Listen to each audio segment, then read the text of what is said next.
Bonjour et bienvenue sur les clés de la réno. Vous vous lancez dans la rénovation ? Alors vous êtes au bon endroit.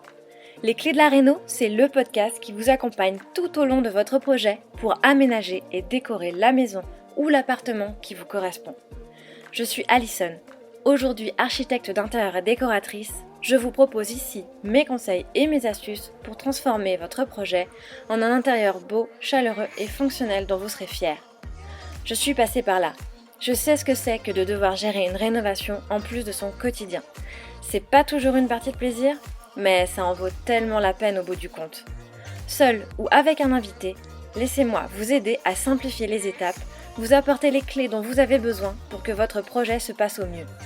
Imaginez, vous saurez enfin par où commencer et comment faire les bons choix. Retrouvez-moi aussi sur Instagram, c'est tout simplement les clés de la réno podcast pour encore plus de partage et de retour d'expérience. Allez, on y va ?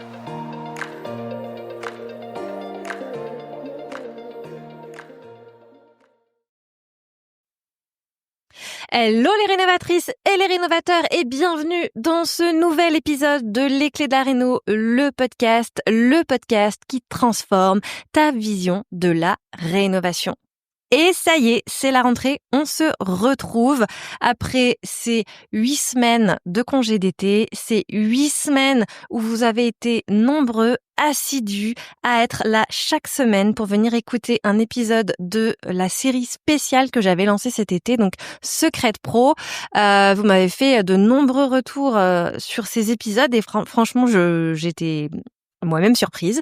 Je suis vraiment très heureuse qu'il vous ait été aussi utile, qu'il vous ait autant touché, que ça vous ait permis effectivement de voir les choses autrement pour faire des améliorations dans vos intérieurs et effectivement imaginer des intérieurs un peu plus alignés, un peu plus à votre image, qui soient vraiment là pour supporter au mieux vos envies, votre quotidien, vos habitudes, votre façon d'être, vous quoi, tout simplement.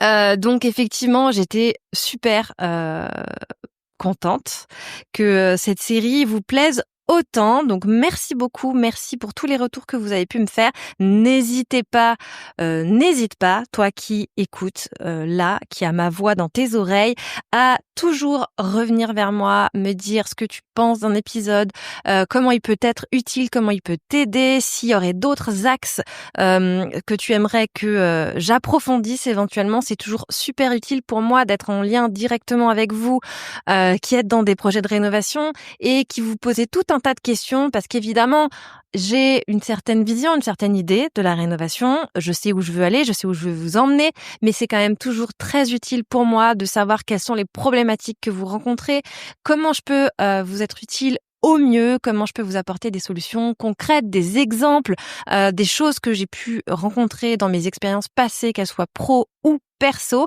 puisqu'effectivement, si tu arrives aujourd'hui, que tu m'écoutes pour la première fois, tu ne le sais peut-être pas, mais je suis donc Alison, architecte d'intérieur. Maintenant, c'est mon métier, mais ça n'a pas toujours été le cas. J'ai rénové avant de me lancer dans cette reconversion, pour laquelle donc j'ai repris une formation et donc j'ai à la fois cette casquette de rénovatrice inexpérimentée qui s'est posé tout un tas de questions et qui toutes ces questions qui m'ont conduite aujourd'hui à en être là où je suis et à me reconvertir et à partager tout ça auprès de vous sur ce podcast.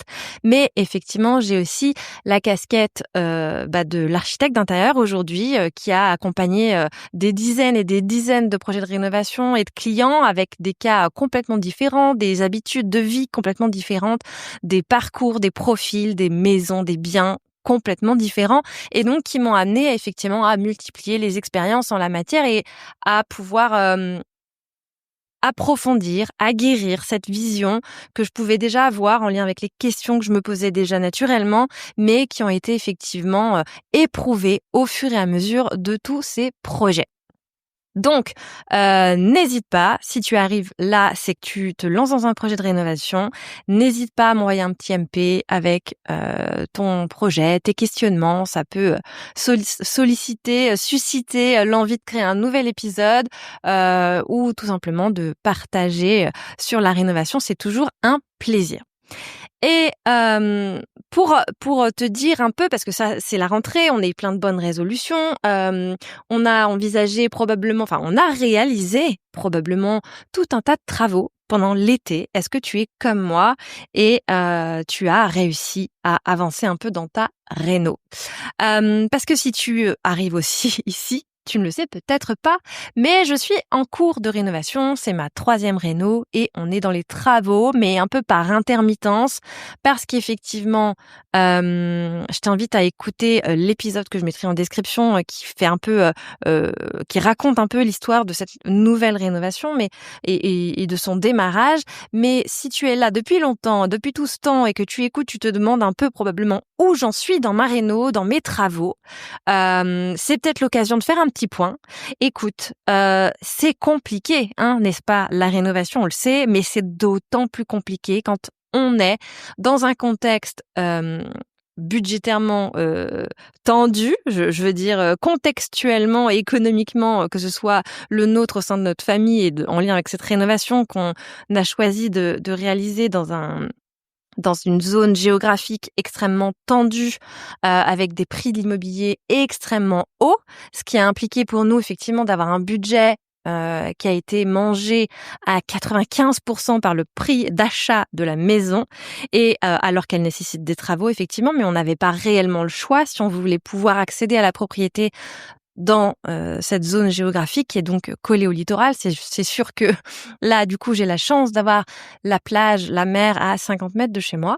Donc c'est un vrai privilège, mais ça a aussi impacté et impliqué de faire des concessions et notamment de ne pas pouvoir engager les travaux aussi rapidement que ce qu'on le souhaitait, tout simplement pour des questions budgétaires. Et donc dans ce cadre-là, on a tout de suite envisager de solliciter la prime rénov qui, comme tu le sais sans doute, est compliquée à obtenir depuis le début d'année, avec les restrictions budgétaires de l'État, les conditions d'attribution qui changent sans cesse, la fermeture du guichet, puis la réouverture qui s'annonce fin septembre, mais dans des conditions encore plus drastiques.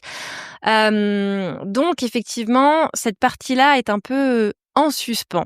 Et ça nous arrange pas beaucoup puisqu'effectivement l'ampleur, le gros des travaux qu'on doit envisager sont des travaux énergétiques pour lesquels on attendait et on comptait sérieusement sur la prime rénov.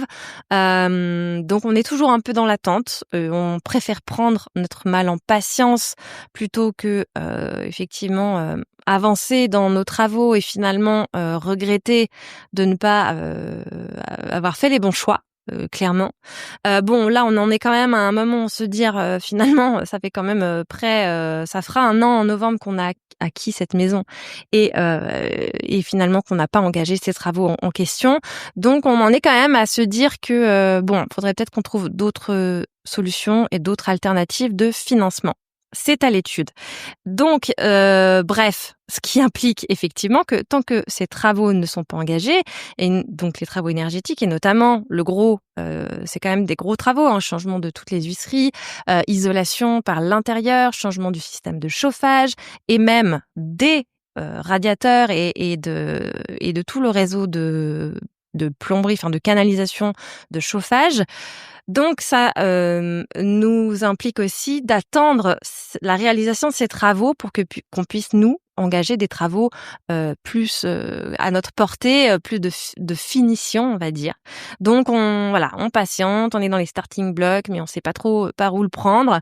Malgré tout, on a pu avancer cet été. On s'est focusé sur une bonne semaine de travaux, à faire des travaux plus d'aménagement, de finition dans la pièce à vivre notamment, si tu as pu suivre ça sur Insta. Donc effectivement, tu as pu me voir monter un mur en pavé de verre, faire du cloisonnement pour effectivement cloisonner l'entrée, parce que pour moi c'est vraiment essentiel que de réussir à cloisonner un minimum, de spatialiser l'entrée pour créer un sas entre l'extérieur et l'intérieur, pouvoir effectivement ranger manteau, chaussures sans avoir à se trouver dans la pièce à vivre immédiatement.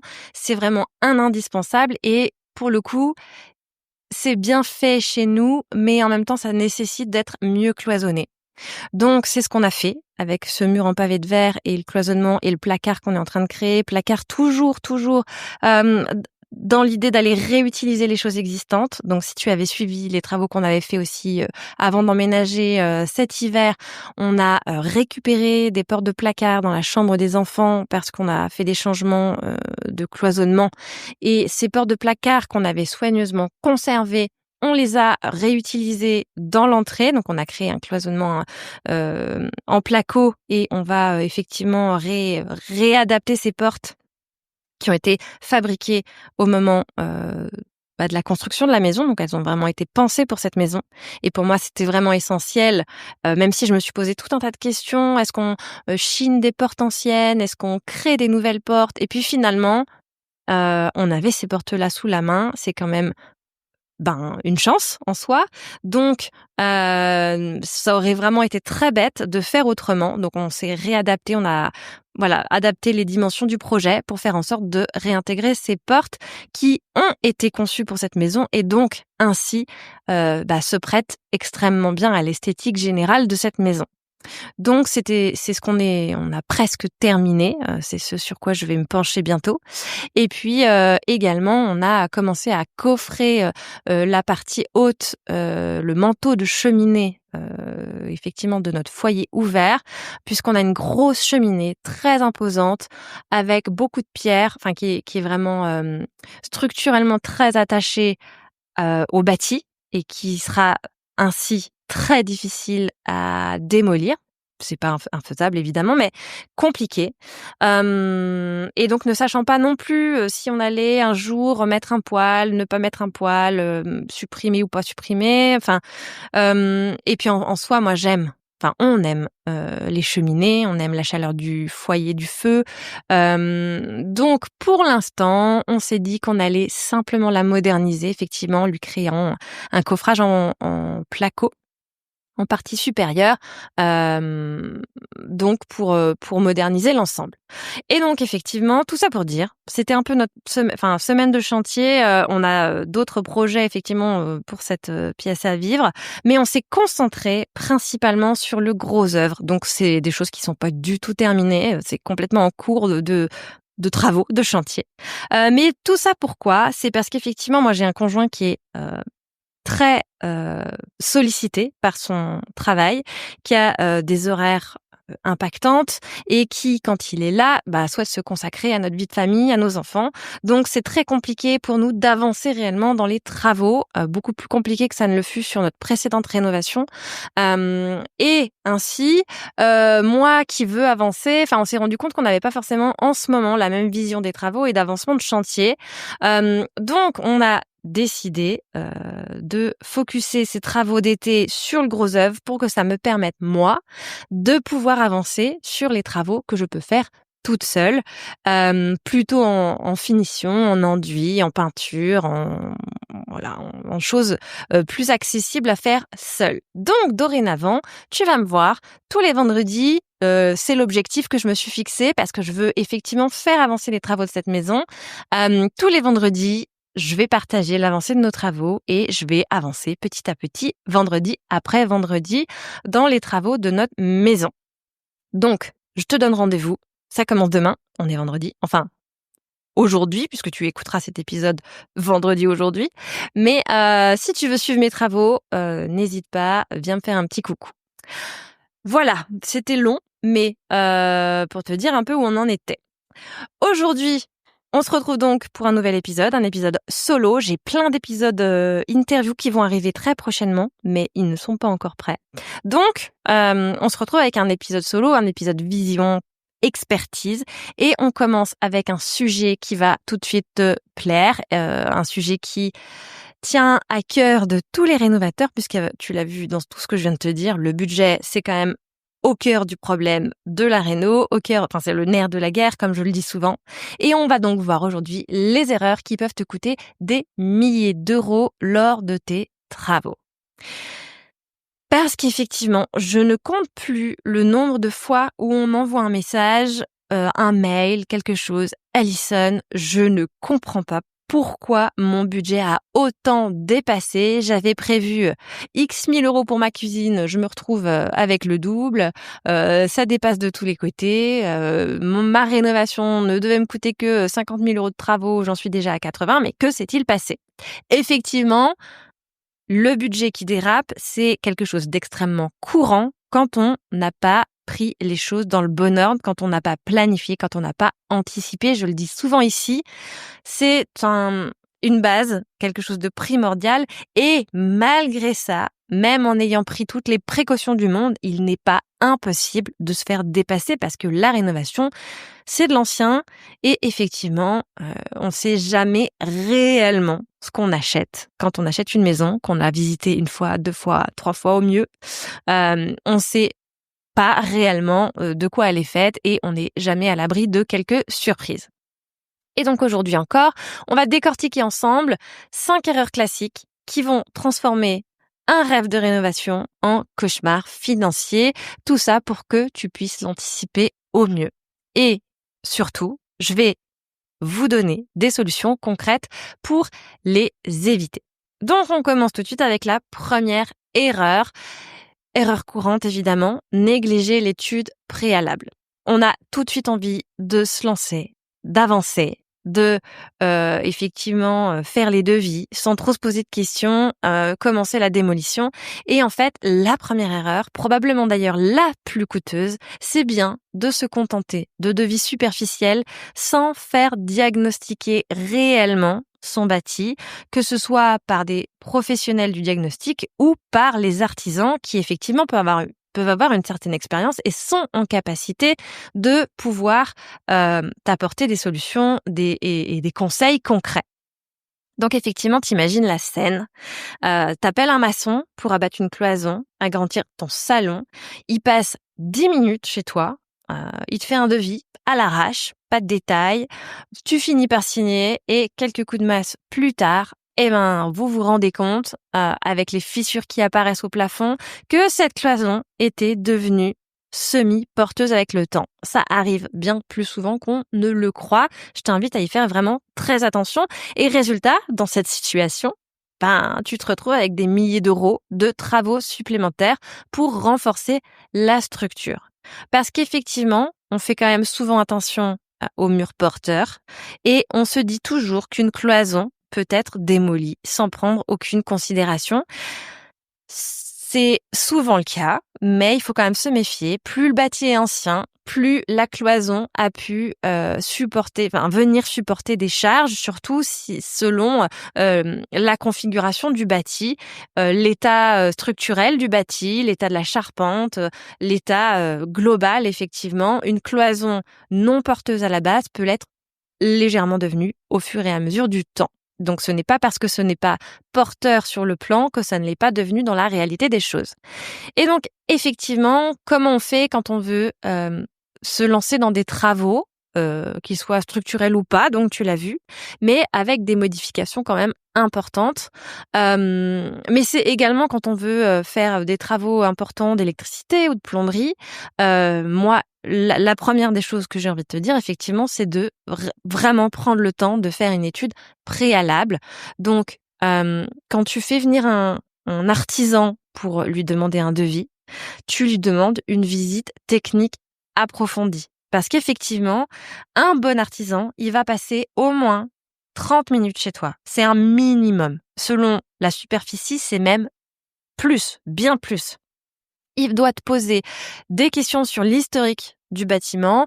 Il doit inspecter toutes les zones concernées, mais pas que, et aussi les zones adjacentes à la mission que tu souhaites lui confier. C'est vraiment important. Et s'il ne le fait pas, tout de suite, ça doit t'alerter. Tu dois demander explicitement, effectivement, s'il y a des contraintes techniques spécifiques qu'il aurait identifiées. Est-ce qu'il y a des risques cachés que toi, en tant que non-professionnel, tu ne peux pas deviner?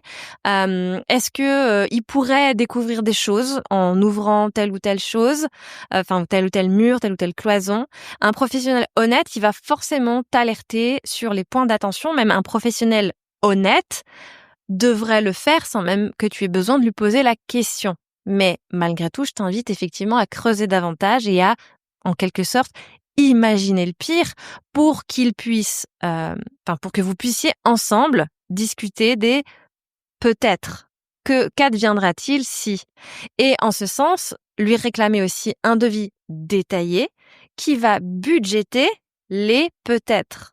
Un bon artisan, il va mentionner dans son devis les surcoûts possibles selon ce qu'il pourrait découvrir. Et ça va donc te donner un aperçu réel des coûts liés aux imprévus et justement, si ça venait à se produire, tu auras déjà effectivement un montant et ton artisan lui-même ne pourra pas rechiffrer davantage en travaux supplémentaires puisqu'il l'aura déjà devisé initialement. Ça vous fait vraiment une base de discussion. Donc moi, je t'invite réellement à demander cette visite technique préalable à tes artisans, une technique approfondie, à poser toutes les questions et surtout, je t'invite aussi à ne pas engager un paiement d'une visite de diagnostic puisque un artisan ne doit pas, en général, il est d'usage de ne pas faire payer une visite de diagnostic. C'est inclus dans le devis, mais un diagnostic, pour qu'il soit complet, effectivement, il doit prendre un certain temps, il doit vraiment prendre en considération tous les éléments et c'est de cette façon qu'il va t'éviter des dizaines de milliers d'euros de mauvaises surprises. Et dans le cas de travaux structurels, comme on l'a vu, avec cette histoire de cloison qui n'était pas censée être structurelle mais qui l'était en réalité, si tu t'engages réellement dans des travaux que tu sais structurels parce que tu veux toucher au mur porteur, là, dans ce cas, je t'invite à ne pas te limiter à l'analyse et à l'expertise des artisans, mais bien à aller davantage dans la technique et dans l'approfondissement de l'analyse et du diagnostic en allant réellement solliciter un ingénieur structure. C'est vraiment très important d'aller solliciter une étude préalable, une analyse structurelle par un professionnel dont c'est le métier pour qu'il aille identifier les charges, qu'il fasse des notes de calcul, qu'il vraiment analyse la portance de chaque mur, l'emplacement des canalisations et qu'il puisse ainsi proposer une méthode d'intervention issue donc de son analyse technique mathématique à ton exécutant, à ton maçon. L'idée, c'est qu'effectivement, toi aussi, ça puisse te couvrir pour que le maçon ne fasse pas n'importe quoi, mais fasse les choses dans les règles de l'art, comme ça lui aura été suggéré par l'analyse, le diagnostic du professionnel structurel, donc de l'ingénieur structure que tu vas trouver dans un bureau d'études structure, tout simplement. Et un diagnostic structurel de la sorte ne coûte pas forcément très cher. On parle d'un montant entre 500 et 1000 euros selon les bureaux d'études. Donc, clairement, tu vois que ce n'est quand même pas grand-chose par rapport à l'ampleur de tes travaux et pour autant, ça va pouvoir te sauver probablement des milliers d'euros de surprises. Si tu t'engages dans un projet beaucoup plus poussé en termes structurels, je pense à une extension, une surélévation. Naturellement, là, il va pas falloir se contenter juste d'une analyse structurelle, mais aussi aller chercher une étude de sol, une étude des fondations. Ça va être crucial, effectivement, d'aller évaluer l'ensemble de la constitution de ton bâti pour voir effectivement s'il peut supporter des charges supplémentaires. Là, on parle principalement sur la surélévation, mais également dans le cadre d'une extension, puisque tu vas quand même faire une énorme ouverture dans un mur dans un des 4 murs porteurs de façade, pardon. Et donc ainsi ouvrir autant, ça peut engendrer des fissures et avoir un impact sur tes fondations. Donc c'est aussi là à cet endroit très important d'aller compléter avec une étude de sol et une étude des fondations. Donc tu l'auras compris, l'étude préalable, elle est indispensable et selon les travaux que tu souhaites engager, on va aller plus ou moins dans une étude approfondie, plus ou moins poussée. On va se contenter soit du diagnostic des artisans, soit aller davantage dans des diagnostics professionnels réalisés par des professionnels de la structure et de ce genre de diagnostic. Donc, et ainsi, tu l'as bien entendu, je ne fais que le répéter, mais parce que vraiment, je t'incite réellement à ne pas t'engager dans des travaux de la sorte sans faire ces études-là. Et pour autant, combien le font? j'en ai même reçu sur le podcast, qui ont fait des travaux structurels sans professionnels du bâtiment, se sont engagés eux-mêmes dans ce genre de travaux et clairement, ce n'est pas du tout quelque chose que je recommande, tu l'auras bien compris.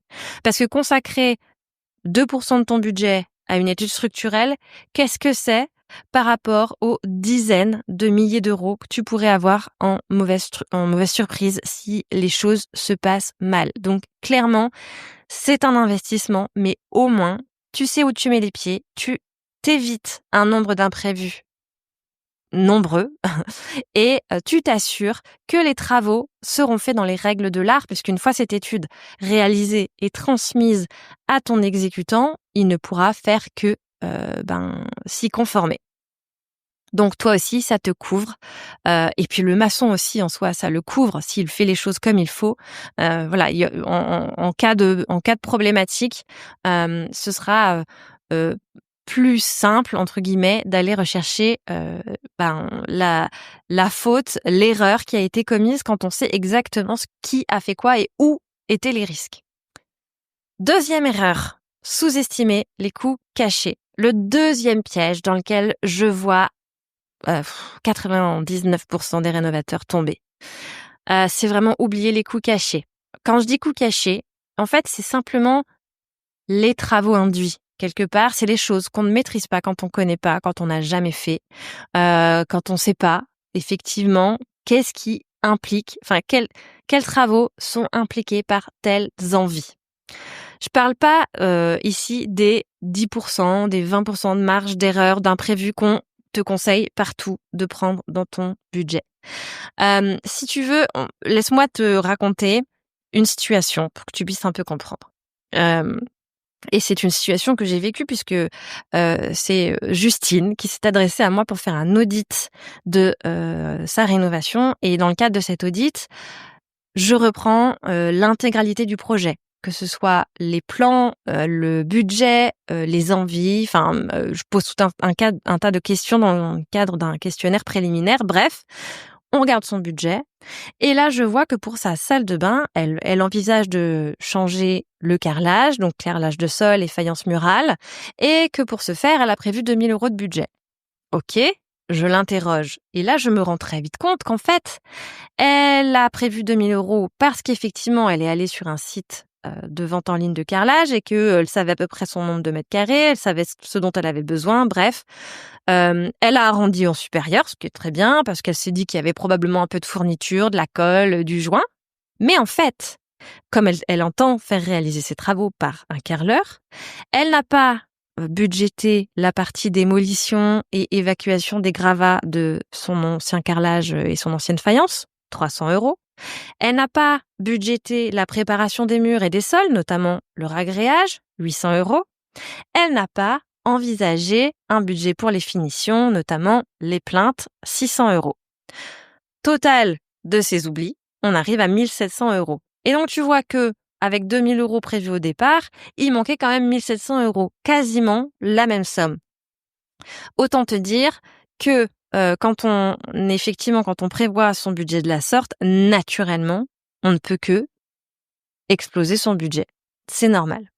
Et donc, effectivement, les coûts cachés les plus fréquents, je vais te les indiquer ici pour que tu puisses effectivement plonger dans ton budget et regarder un peu si toi aussi, tu as oublié des travaux induits, des coûts cachés. Première chose, la mise aux normes. Effectivement, quand on rentre dans un bâti ancien, plus il est ancien, plus tu dois t'attendre à faire des mises aux normes importantes. Ça concerne l'électricité, ça concerne la plomberie, ça concerne l'isolation. Tout simplement, l'isolation des années 81 n'est plus aussi performante que celle d'aujourd'hui. Et donc, effectivement, tu peux t'attendre à des travaux de mise aux normes, même si ça fonctionne. Les découvertes en cours de chantier, évidemment, on en parle souvent, les imprévus, donc c'est les choses qu'on n'attend pas, les surprises, les mauvaises surprises souvent, c'est les infiltrations, tu te rends compte qu'il pleut à l'intérieur de la maison. C'est les problèmes structurels, donc effectivement, les fissures, le sol qui n'est pas droit ou ce genre de choses. Je parle pas effectivement de ceux qui pourraient être impliqués par tes modifications structurelles qu'on a vues juste avant, dans la première erreur, mais vraiment les problèmes structurels qui existent déjà. Ça me fait penser, moi, dans ma précédente rénovation, on s'était pas du tout rendu compte, parce que c'était camouflé par la végétation, que un des murs en pierre de soubassement était réellement gonflé, quoi. On aurait dit un ventre de femme enceinte. En fait, c'était en train de plier, enfin de gonfler, je sais pas comment dire, sous le poids du reste de la maison. Et sous la végétation, on ne le voyait pas. Donc ça, c'est par exemple un problème structurel qu'on a découvert après l'acquisition. C'est aussi, et je parle aussi d'expérience, les insectes qui mangent le bois dans la charpente. Et ça n'a pas, tu n'as pas besoin d'être dans une zone à termites. C'est pas forcément des termites. Il existe tout un tas d'insectes qui mangent le bois et qui effectivement nécessitent des travaux de consolidation, de traitement que tu n'auras pas forcément anticipé parce que ça ne se voit pas forcément au moment où on visite. Mais aussi évidemment des travaux d'amiante. Bon là en général on l'a anticipé parce qu'avec les diagnostics maintenant c'est des choses qu'on sait. Mais j'y repense, qu'on sait, mais pas toujours. Notamment, je pense à la colle à moquette. Dans certaines années, il y avait de l'amiante dans les colles de moquette. Et ça, pour le coup, en fonction du diagnostiqueur sur lequel on tombe, il peut l'avoir noté ou il peut l'avoir omis. Donc, clairement, voilà, à cet endroit-là, il faut faire un peu attention. C'est aussi les travaux de préparation ou de nettoyage de chantier, comme je te disais dans l'exemple avant, les travaux induits, les coûts cachés, des travaux de préparation, des travaux qui vont permettre effectivement d'aller jusqu'au bout de tes envies de finition. On a parlé de carrelage. Carrelage, ça nécessite souvent beaucoup de travaux de préparation, mais ça peut effectivement être tout autant valable pour des murs à repeindre, tout simplement. En fait, ce n'est pas si simple que d'aller remettre un coup de peinture. Et souvent, ça coûte beaucoup plus cher que ce qu'on ne croit. Le coût de la vie pendant les travaux aussi, déménagement temporaire, location d'un garde-meuble. On pense pas aussi souvent à au coût de restauration qu'on pourrait avoir si on n'a pas de cuisine pendant un certain temps, ce qui a été mon cas pendant presque 1 an. Donc ça dure souvent beaucoup plus longtemps qu'on ne pense. Et enfin, c'est aussi les travaux de finition et le souci du détail. Il est certain que plus tu auras des envies précises et un souci du détail important, plus le budget consacré à ça sera naturellement important aussi. Je pense, si tu veux des interrupteurs un peu spécifiques, un peu design et qui soient pas des interrupteurs standards, non seulement ils pourraient te coûter un peu plus cher à l'achat, mais aussi il n'est pas impossible que ton électricien facture un peu plus cher parce qu'il ne connaît pas la fourniture et il peut penser, à tort ou à raison, qu'il mettra plus de temps pour l'installer. Donc, naturellement, ça aura un impact sur la main-d'œuvre. C'est aussi choisir des poignées de qualité et pas des poignées standards. C'est choisir une peinture qui serait biosourcée et pas la peinture bas de gamme. Voilà, tu vois, c'est ce genre de petits détails qui, cumulés, peuvent représenter jusqu'à 20% du budget final. Donc, effectivement, mon conseil, ça va être vraiment d'établir un budget le plus précisément possible selon tout ce que tu peux savoir, mais aussi d'essayer d'anticiper les choses que tu ne peux pas savoir et d'ajouter donc systématiquement 10% pour les imprévus techniques, mais aussi 5% pour les travaux induits, les coûts cachés, les finitions oubliées et aussi 5% pour l'inflammation, n'importe quoi moi. C'est pour l'inflation des matériaux. Effectivement, on l'a bien vu dans les dernières années, le coût des matériaux ne cesse d'augmenter. Même si là, ça s'est un peu stabilisé. Bon, malgré tout, tu vois que au global, on arrive plutôt à 20% d'imprévu de budget à prendre en considération pour faire en sorte que tu ne dépasses pas ton budget global. C'est un conseil d'expert. Je sais que ce n'est pas toujours facile, que ce n'est pas toujours évident à réaliser. Je suis moi-même la première. Je te parlais en introduction de mes problèmes budgétaires liés à ma réno. Voilà, des fois on fait avec ce qu'on peut. Mais tu le vois bien aussi avec ma réno, c'est que si t'as pas le budget, t'as du temps. en fait, forcément. C'est toujours les deux ressources nécessaires et les vases communicants de la rénovation. Si t'as pas de budget, t'as du temps. Si t'as pas de temps, t'as du budget. Donc moi, en l'occurrence, j'ai choisi d'avoir du temps. Est-ce que c'est ton cas aussi? Peut-être. L'erreur numéro 3. Oh oui, celle-ci aussi. C'est une erreur qu'on commet souvent, surtout quand on n'a encore jamais rénové. Mal choisir ses artisans. C'est une erreur critique. Se précipiter dans le choix des artisans. Là aussi, question de temps, question d'argent, mais attention vraiment à prendre le temps de choisir les bonnes personnes. Les artisans, ton équipe d'artisans, c'est ceux à qui tu confies les clés de ton projet. Tu confies ta maison, tu confies tes envies, tu confies tes intentions et clairement, tu as intérêt à ce qu'ils soient de ton côté et pas contre toi pour pouvoir faire en sorte d'avoir une relation saine, de confiance et qui fonctionne au mieux avec une bonne communication parce qu'effectivement, c'est toujours quand ça dérape que là ça prend des proportions incroyables. Et je dis pas effectivement de choisir le moins cher, je dis mal choisir. Tu peux éventuellement parfois choisir le moins cher et pour autant avec qui ça pourrait très bien se passer. Là, je veux surtout effectivement mettre le point d'attention sur mal choisir ses artisans. Alors, comment on fait pour bien choisir ses artisans? Déjà, je voulais te raconter à nouveau une petite anecdote parce que souvent aussi, c'est quand même, quand ça se passe mal une réno, c'est quand même effectivement souvent parce qu'on a choisi les mauvaises personnes. Et c'est le cas de Sophie qui était venue m'en parler en MP sur Insta, qui pensait faire une bonne affaire en prenant un électricien 30% moins cher que la concurrence. Et au résultat, elle s'est retrouvée avec des travaux ni fait ni à faire, avec un nombre de prises complètement incohérent par rapport à ses demandes, c'était placé n'importe comment, et une mise aux normes qu'elle s'est rendue compte mal réalisée une fois qu'elle a fait venir un autre électricien pour regarder et lui faire un devis complémentaire. Parce qu'effectivement, en plus de ça, cet électricien qui, a priori, a fait des choses qui n'étaient pas de l'ordre de l'entendable, il s'est barré avant la fin du chantier. Donc, abandon de chantier, elle a été obligée effectivement d'aller rechercher d'autres électriciens, de refaire de nouveaux devis pour finir le travail. Et c'est comme ça qu'elle s'est rendue compte qu'effectivement, il l'avait mal fait et les mises aux normes n'étaient pas dans les règles, effectivement, des DTU de la norme. Au total, le coût a effectivement été doublé du prix initial. Donc, les critères essentiels pour bien choisir son artisan. Première des choses à faire, moi je te dirais effectivement, c'est d'aller solliciter plusieurs artisans. Je le dis souvent, mais ne jamais se contenter d'un seul artisan et d'un seul devis. Si t'as pas le choix, forcément, tu ne sais jamais si tu choisis la bonne personne. Donc, première des choses à faire, on en sollicite plusieurs. Et c'est pas grave si ça prend plus de temps. Il faut pouvoir comparer les devis, il faut pouvoir comparer les prestations, il faut pouvoir comparer les techniques de mise en œuvre, les prix des matériaux. Il faut pouvoir comparer les gens et le feeling qu'on peut avoir.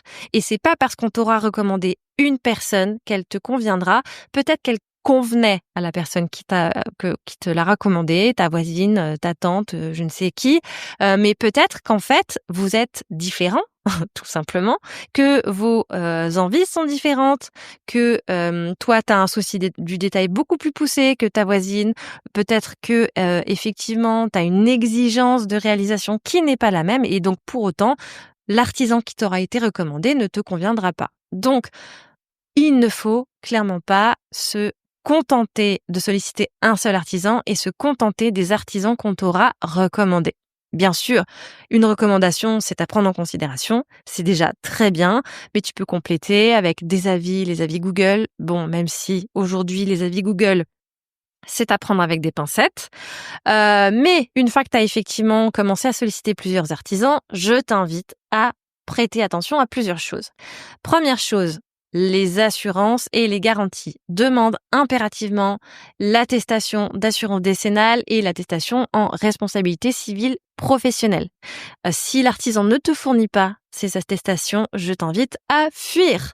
C'est un gros risque que tu prends que de signer un devis sans avoir vu les attestations des assurances en cours. Faut bien vérifier effectivement les dates.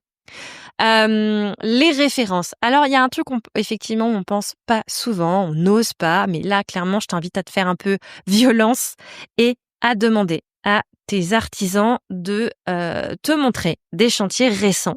Ça peut être tout simplement des photos qu'ils ont sur leur téléphone et à bien regarder les dates des photos. Ça peut aussi, et là, je t'invite effectivement à leur demander si tu peux contacter un ou deux anciens clients récents. Pour toi, ça va prendre 10 minutes et ça va pouvoir t'éviter des mois de galère. Donc effectivement, n'hésite pas à demander à visiter un chantier ou à contacter un ancien client. Les devis détaillés, troisième chose. Un bon artisan, il va toujours détailler son devis. Aujourd'hui, vraiment d'autant plus. Il met le coût des matériaux, le coût de la main-d'œuvre, éventuellement le temps qui va passer. Il te met des coûts de préparation de chantier, d'évacuation des déchets, de nettoyage de chantier. Bref, si le devis est trop vague, si tu as un forfait global, sans qu'il y ait vraiment de détails, je t'invite à te méfier. C'est pas forcément étrange, hein. Il y a de très bons artisans qui fonctionnent comme ça et souvent c'est la vieille école. Peut-être que tu pourras mettre de côté ce critère en fonction des autres critères, j'entends. Mais vraiment, je t'invite à y prêter quand même une certaine attention. Et enfin, la visite préalable. Il y a de plus en plus d'artisans qui te proposent de te faire un devis par téléphone sans se déplacer sur le chantier. Et là, de la même façon, je t'invite à ne surtout pas signer un devis tel quel. Un professionnel sérieux, il se déplace toujours. Alors, je dis pas, effectivement, vous pouvez avoir un premier échange téléphonique qui va te permettre d'avoir un premier devis estimatif. Mais si le devis te convient sur le principe, je t'invite vraiment à demander au professionnel de venir valider son devis sur place avant de signer. Ça, c'est impératif. Donc, si on récapitule, première chose, tu sélectionnes 3 artisans minimum, tu leur demandes des assurances, tu contactes au moins 2 références par artisan et tu choisis sur la qualité du dialogue, du feeling, de la précision du devis et pas sur le prix. Pour un projet de qualité, effectivement, moi je te conseille en général de plutôt choisir un devis médian. Le plus cher, c'est pas forcément le meilleur, mais le moins cher, ça cache effectivement souvent des compromis. Donc si tu souhaites signer le devis le moins cher, regarde bien toutes les petites lignes de ce devis détaillé. 4e erreur, mauvaise planification des travaux. C'est effectivement une erreur majeure, c'est ne pas avoir anticipé l'ordre des travaux et c'est mathématique. À nouveau, la question du temps et de l'argent. Un mauvais planning, il peut doubler tes coûts et ton temps de chantier. L'exemple parfait, imagine, tu fais repeindre ton salon. Bon, si t'en es là, clairement, c'est que t'es à la fin, ou alors que t'es sur un petit projet. Mais imaginons, effectivement, tu veux rafraîchir un appartement, tu fais repeindre ton salon, puis tu décides un peu à la dernière minute de changer le mode de chauffage. Résultat, tu dois déposer tous les radiateurs qui auraient été fraîchement repeints, tu dois reboucher les trous dans les murs et refaire une partie des finitions. Bref, tu auras donc perdu, tu l'auras compris, du temps et de l'argent. Donc, il y a un ordre logique dans les travaux et je t'invite vraiment à le réfléchir quand tu prépares ton planning de chantier et que tu sollicites tes artisans pour planifier leurs interventions. Même si effectivement, tout chantier est différent, il y aura des adaptations à faire, des ajustements, c'est normal. Mais tu peux te reposer sur un ordre standard, logique de travaux qui commence toujours par la phase 1, le gros œuvre, donc tout ce qui est démolition, modification structurelle, ouverture de murs, porteurs ou non porteurs.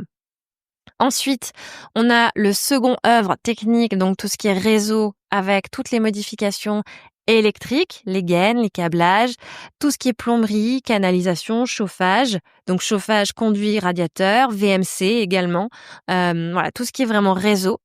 Et dans la phase qui suit, donc la phase 3, c'est l'isolation et le cloisonnement. C'est le moment où effectivement on va refermer tout ça, donc où on va isoler thermiquement et phoniquement et créer les nouvelles cloisons ou les doublages muraux. Pour enfin, donc une fois que ça c'est fait, aller sur les finitions, c'est la dernière phase. Donc effectivement, les enduits, le ponçage des enduits, puis les peintures, les sols et carrelages, et enfin la pose des équipements et des sanitaires.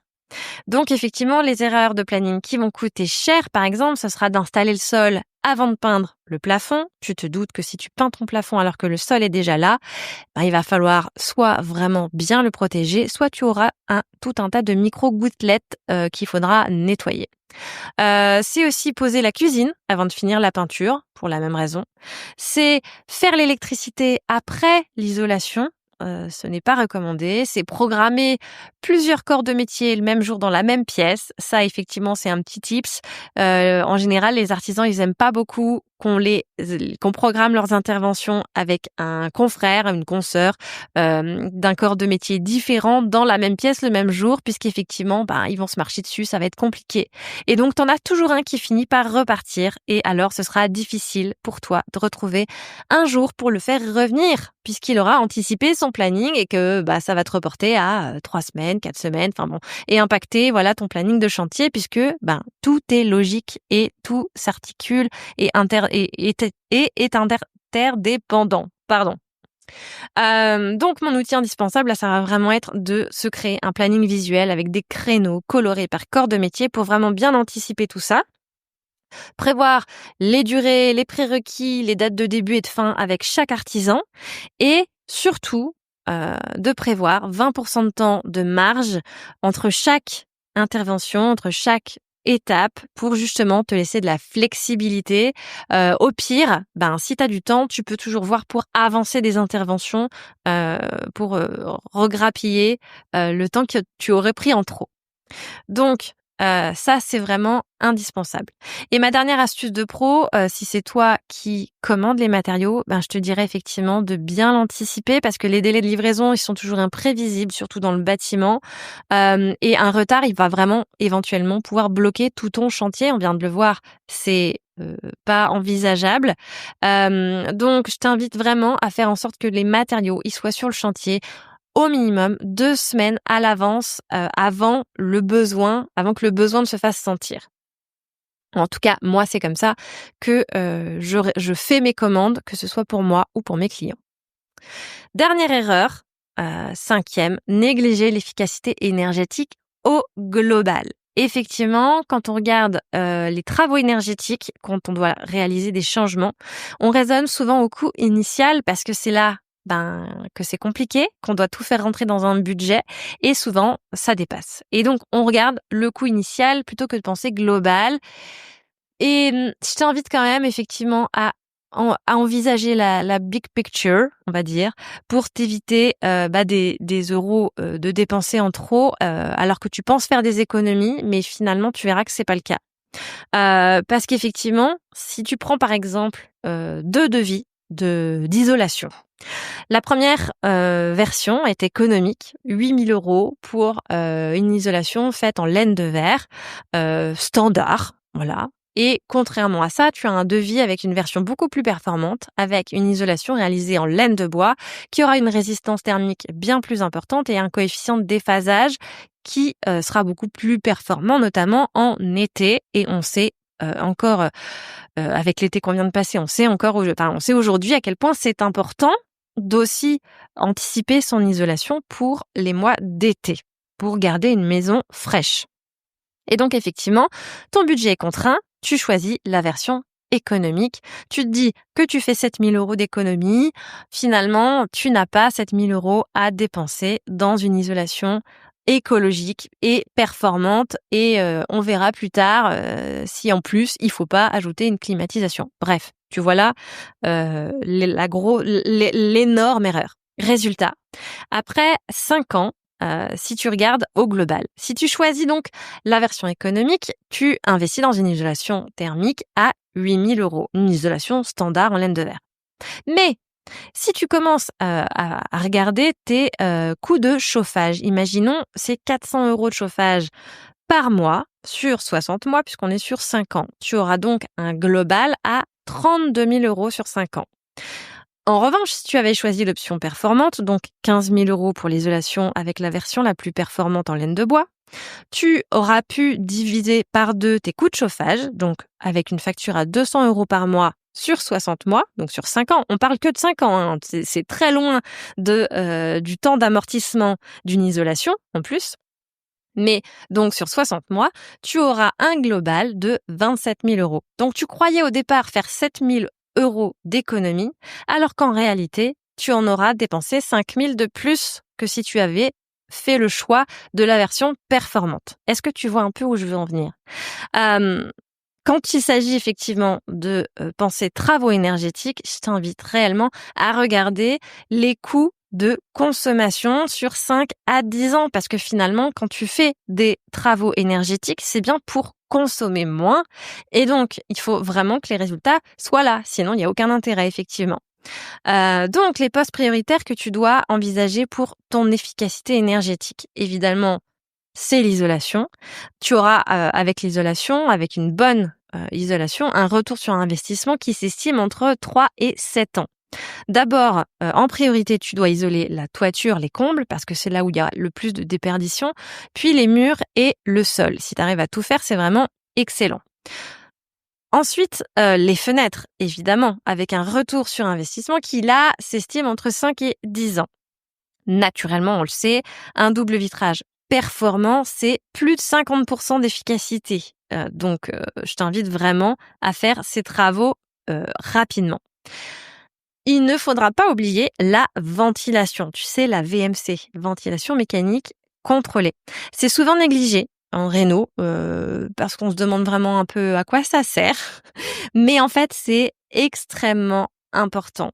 Et en fait, ça coûte pas si cher. Enfin, en tout cas, si tu vas sur une VMC simple flux, hydro-réglable, et en général, c'est amplement suffisant pour une maison individuelle.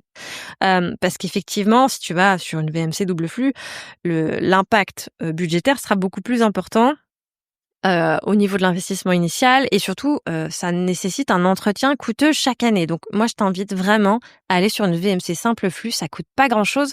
Et par contre, l'impact sur ton quotidien va être extrêmement important parce que ça va limiter le taux d'humidité dans l'air de ton intérieur et donc améliorer ton sentiment de confort et ton sentiment de paroi froide, comme on dit dans le jargon. C'est-à-dire que grâce à une VMC efficace, tu vas pouvoir chauffer à 19 degrés et donc ça aura un impact sur tes consommations en termes de chauffage. Donc chauffer à 19 degrés et te sentir bien, confortable, parce que ton taux d'humidité dans l'air sera raisonnable.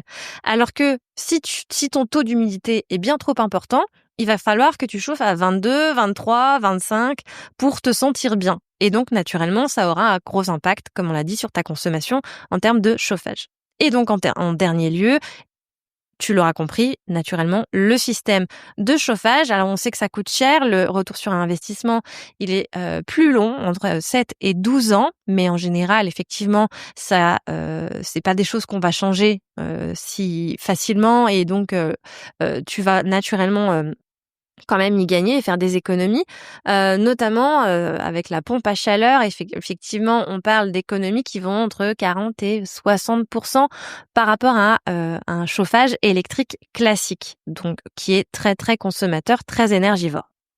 Alors ma stratégie, ça va vraiment, effectivement, tu l'auras compris, de calculer toujours le coût global sur 10 ans, parce qu'effectivement, sur 5 à 10 ans, je veux dire. Parce que même si initialement, ça va impacter davantage ton budget, ça va être plus cher, on verra que au global, le temps que tu aies ton retour sur investissement, tu vas quand même réaliser des économies année après année. Et au global, ça aura pu te coûter moins cher pour un investissement plus performant en termes d'économie d'énergie.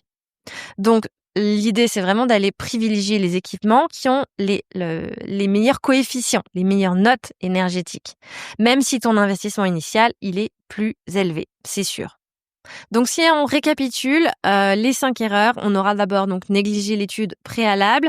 Donc comme tu l'auras vu, je t'invite vraiment à investir les 2% du budget dans l'analyse, le diagnostic professionnel structurel si tu entends faire des modifications importantes. C'est sous-estimer les coûts cachés. Donc effectivement, pour ce faire, pour limiter, on va ajouter 20% au budget initial en tant que marge d'imprévu. Ça va être de mal choisir tes artisans, donc toujours privilégier la qualité et vérifier les références, les assurances. La 4e, c'est la mauvaise planification, la mauvaise anticipation de tes travaux. Et donc pour ça, je t'invite effectivement à poser toutes les interventions dans un planning détaillé avec 20% de marge de temps entre les interventions. Et la dernière chose, négliger l'efficacité énergétique au global. Donc raisonner au coût global plutôt qu'au coût initial en regardant également tes consommations sur 5 à 10 ans. Et mon dernier conseil, ça va être effectivement de penser à tout documenter. On a tendance aussi à négliger cette partie, à pas forcément être très rigoureux. Moi, je t'invite effectivement à vraiment documenter, faire des photos avant, pendant, après, à bien garder tous tes devis, tous tes échanges d'emails, de WhatsApp, de tout. Parce qu'effectivement, en cas de litige, c'est cette documentation qui va être ton allié et elle vaut de l'or. Donc, consigne bien tout ça dans des dossiers. Et n'oublie pas donc que pour réussir une rénovation, en fait, c'est 20% d'exécution, 20% de technique, mais c'est 80% d'organisation, d'anticipation et de planification. Donc, prends le temps de bien préparer et tu verras, tu gagneras du temps et de l'argent sur l'exécution au bout du compte. Même si tu as l'impression que tu perds du temps au démarrage, en fait, c'est sûr que tu t'assures un chantier de meilleure qualité, plus serein, qui va vraiment être agréable à suivre et à réaliser et tu seras content du résultat. Content ou contente, bien sûr. J'espère que cet épisode t'a plu. On arrive donc à la fin. Si tu as des questions, si tu souhaites partager ton expérience de rénovation, tu peux me retrouver sur Instagram ou si tu écoutes l'épisode sur Spotify, tu peux aussi laisser un commentaire. Je t'invite effectivement à m'écrire sur Spotify, je pourrais te répondre directement. Et pour aller plus loin, tu peux aussi retrouver mon guide gratuit, donc les 3 étapes indispensables pour réussir sa rénovation. Je te remets le lien dans la description. Donc merci de m'avoir écouté aujourd'hui. C'était un épisode un peu plus long, épisode de rentrée, je me suis lâchée. J'espère qu'il t'a plu et si c'est le cas, n'hésite pas à me dire comment il aura pu t'aider. Partage-le autour de toi, mets un avis 5 étoiles. Je te remercie de ton écoute et je te dis à très bientôt.